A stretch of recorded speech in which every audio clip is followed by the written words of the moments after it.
O Senhor esteja convosco. E Ele está no meio de nós. Proclamação do Evangelho de Jesus Cristo, segundo Marcos. Glória a vós, Senhor. Naquele tempo, Jesus tomou consigo Pedro, Tiago e João e os levou sozinhos a um lugar à parte, sobre uma alta montanha, e transfigurou-se diante deles. Suas roupas ficaram brilhantes e tão brancas como nenhuma lavadeira sobre a terra poderia alvejar. Apareceram-lhe Elias e Moisés e estavam conversando com Jesus. Então Pedro tomou a palavra e disse a Jesus: Mestre, é bom ficarmos aqui. Vamos fazer 3 tendas, uma para ti, outra para Moisés, outra para Elias. Pedro não sabia o que dizer, pois estavam todos com muito medo. Então desceu uma nuvem os encobriu com sua sombra, e da nuvem saiu uma voz: Este é o meu filho amado, escutai o que ele diz.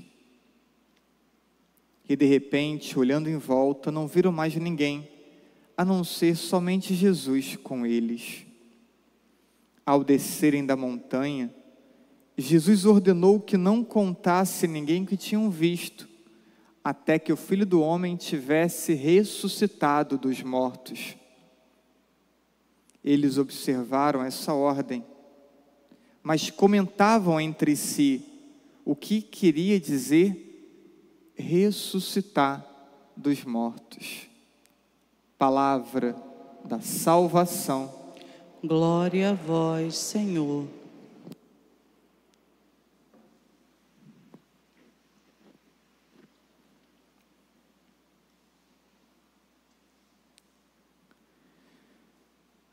A liturgia deste dia nos prepara tanto para o mistério da paixão, como para a alegria da ressurreição. Jesus manifesta-se na glória antes do sacrifício da cruz. Vamos olhar primeiro a leitura do Gênesis, capítulo 22. Agora sei que temes a Deus, pois não me recusastes o teu filho único. Abraão, já na velhice, conhece a Deus. E Deus pediu muitas coisas difíceis a Abraão. Já idoso, sai da tua terra, devidamente instalado, e vai para onde eu te mostrar.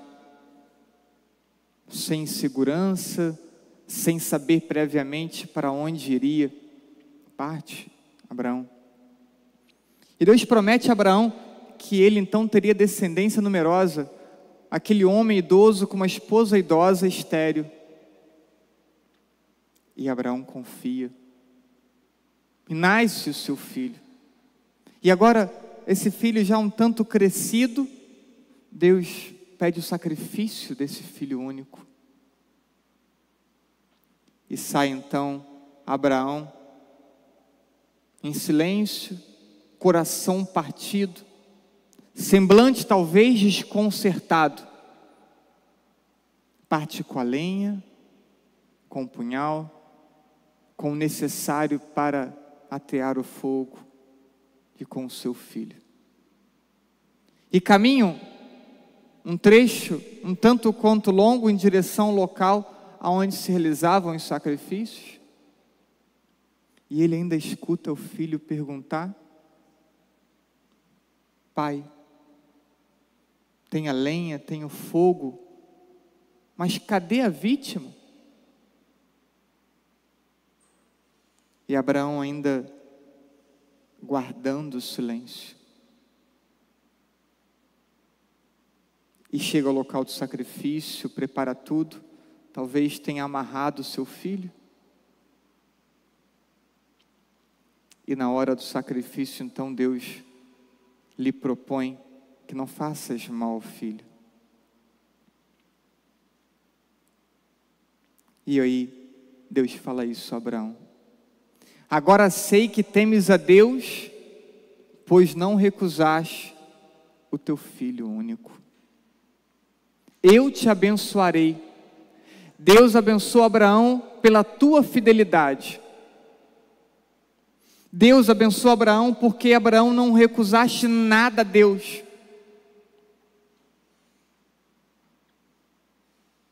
Mesmo um pedido aparentemente sem lógica alguma, não somente pelo sacrifício do filho, mas porque a promessa era de uma descendência numerosa e Deus pede que sacrifique o único filho.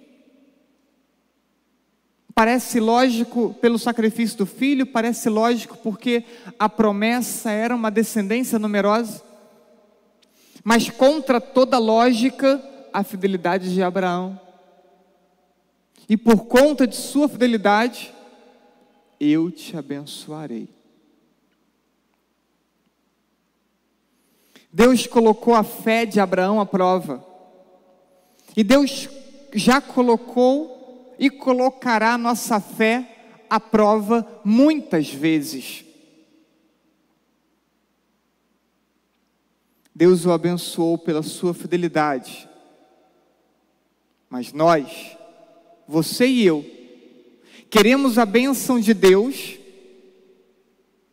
mas questionamos seus ensinamentos. Queremos a bênção de Deus, mas não cumprimos os seus mandamentos. Queremos a bênção de Deus, mas nem sempre nos dispomos a servir a igreja e aos irmãos.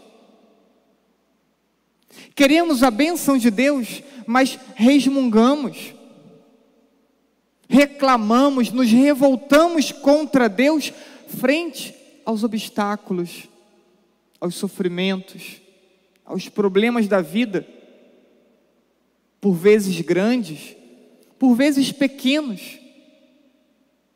Com frequência, por questões pequenas, resmungamos, nos revoltamos contra Deus.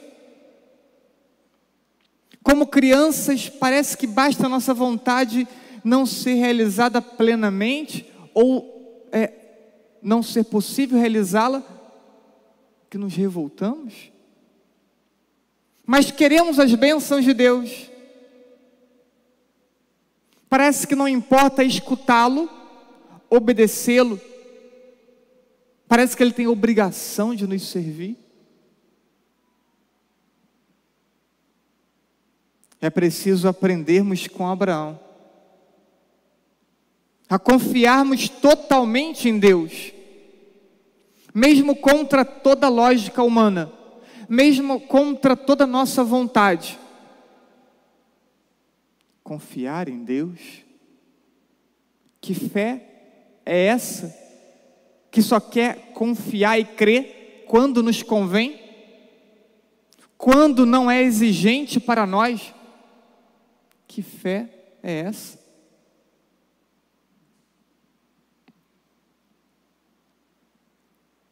Vamos ao Evangelho. Jesus leva consigo os 3 apóstolos que sempre o acompanham: Pedro, Tiago e João. E os levam a um alto monte para ali fazer uma experiência de oração. E eles por um instante contemplam a face transfigurada do Senhor, uma prévia da visão beatífica, uma prévia daquilo que nós iremos, se chegarmos lá, contemplar no céu, a face transfigurada de Cristo. E a experiência foi de tal modo impactante que Pedro exclama: é bom estar aqui. Nós não sabemos como será o céu, não temos detalhes de como será o céu, mas Pedro, que por um instante contempla a eternidade, diz: é bom estar aqui. E o desejo de Pedro é de permanecer ali. Parece que não importa mais nada, não importa a sua vida, a sua família. Pedro tinha família.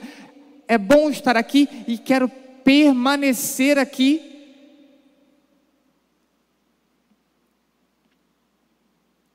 E do céu, a voz de Deus: esse é o meu filho amado, escutai o que ele diz. Aqueles 3 discípulos precisavam ter a fé fortalecida para que eles pudessem também fortalecer os seus irmãos, fortalecer os demais apóstolos, fortalecer os outros cristãos. Então, escutai o que ele diz, diz a voz vindo do céu. Pouco antes desse episódio, Jesus havia anunciado aos discípulos a sua paixão. Havia anunciado aos seus discípulos que era preciso que ele sofresse muito, fosse morto. E os discípulos não entenderam, e Pedro também não entendeu. Pedro chegou a se opor a Jesus. Assim como você e eu, também temos dificuldade de entender quando passamos momentos difíceis.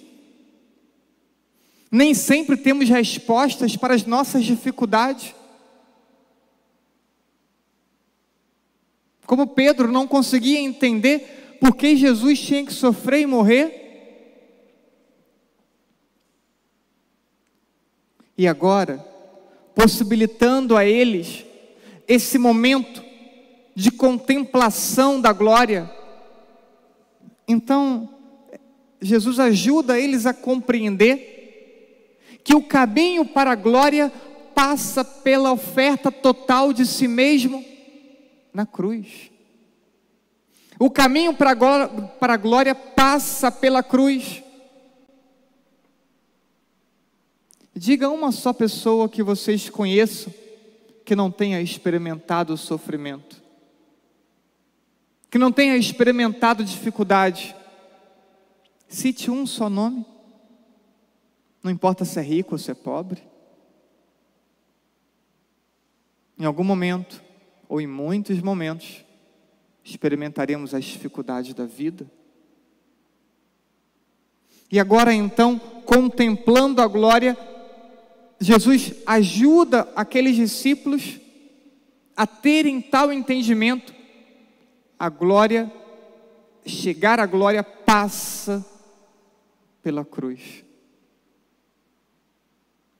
E eu não posso abrir mão da cruz, porque a cruz é o caminho para a glória.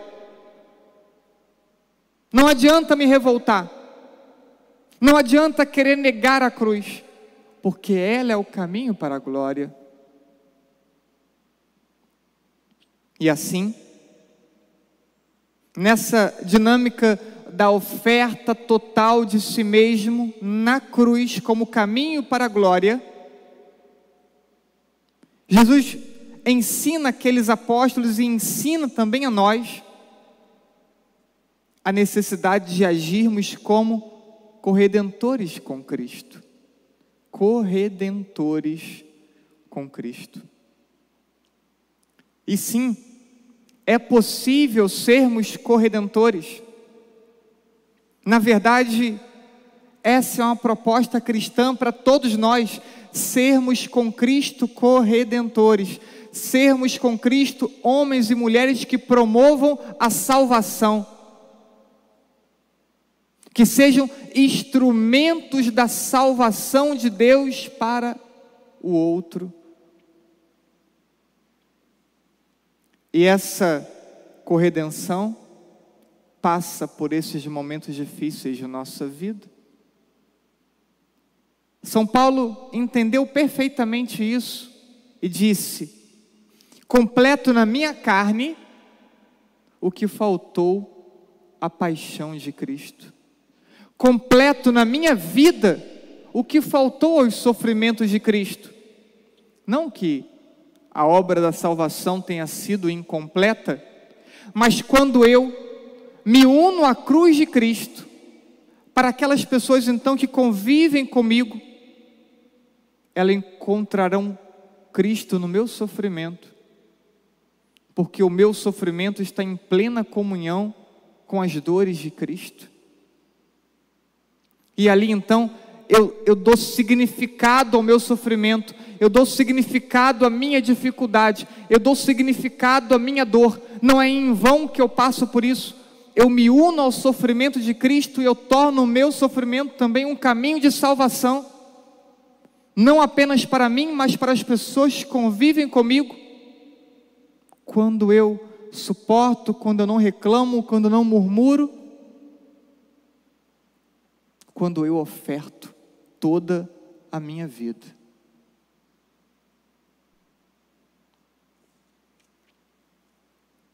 São José Maria Escrivá vai dizer: como é possível que ainda haja gente que não conhece o Senhor?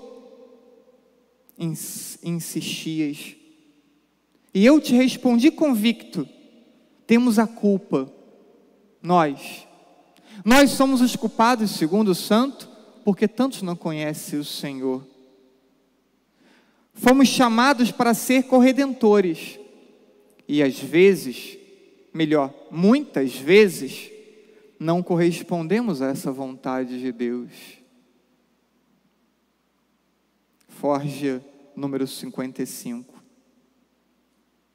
Em outro ponto diz: o Senhor quis fazer-nos corredentores com Ele, e por isso, para nos ajudar a compreender esta maravilha que move os evangelistas a relatar tantos grandes prodígios, Ele podia tirar o pão de onde quisesse, se reportando ao milagre da multiplicação dos pães. Ele poderia ter criado o pão, mas não. Procura a cooperação humana. E aí então necessita de um menino, de um rapaz, de um pedaço de pão, de alguns peixes. Reparem, ele poderia realizar um milagre por conta própria, mas ele quis contar com a cooperação humana, quis contar com aqueles que estavam ali, com aquilo que eles tinham, mesmo que pouco, mesmo que certamente insignificante a quantidade, mas ele queria contar com o pouco que tinham. Se formos explicar o que é sermos corredentores, é dizermos, colaborarmos com Deus na obra da salvação. Uma explicação simples. O que é ser um corredentor? O que é agir como corredentor? Colaborar com Cristo na obra da salvação. Continua o santo: fazemos-lhe falta, tu e eu.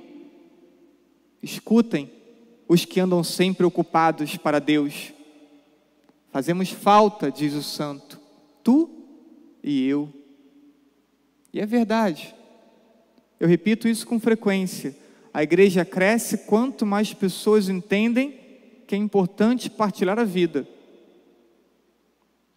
Por isso, louvo por vocês hoje, membros do Conselho Econômico, por esses mais de 130 nomes de coordenadores que estão assumindo ao longo dessas semanas em pequenos grupos, porque é o sim de vocês que move a nossa comunidade, é o sim de vocês que faz nossa comunidade crescer,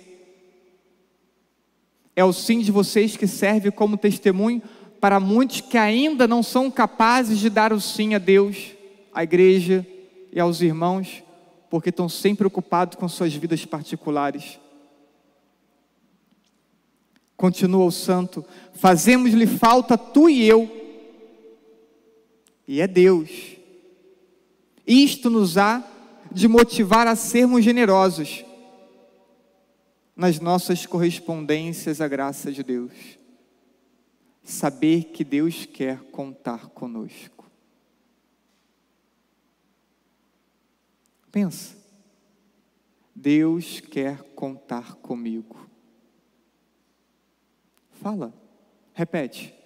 Deus quer contar comigo.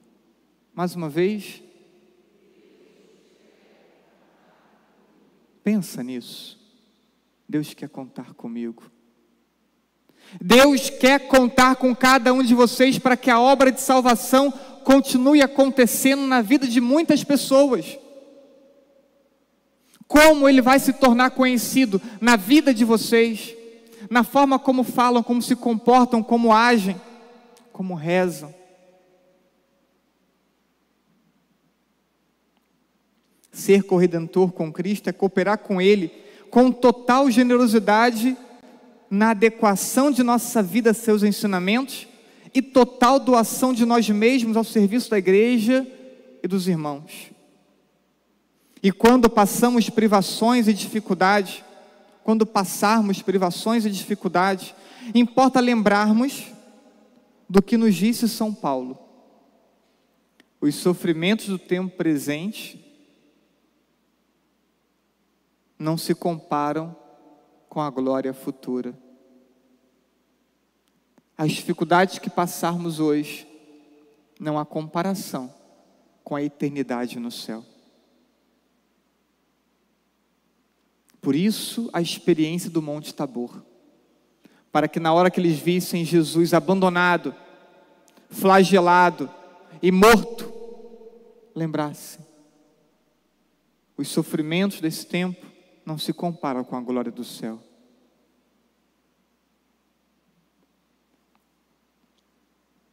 Hoje nos é dada uma prévia da glória, para termos força de carregar nossa cruz.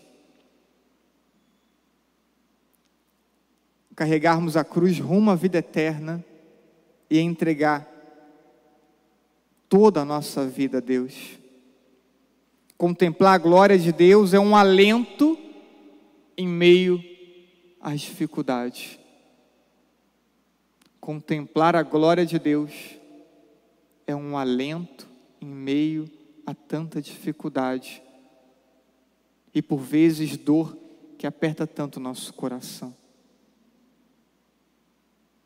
Hoje nos é dado a oportunidade, contemplando a face transfigurada do Senhor, de renovar nossas disposições, de viver intensamente as práticas penitenciais da Quaresma, de renovar também nossa vida de fé.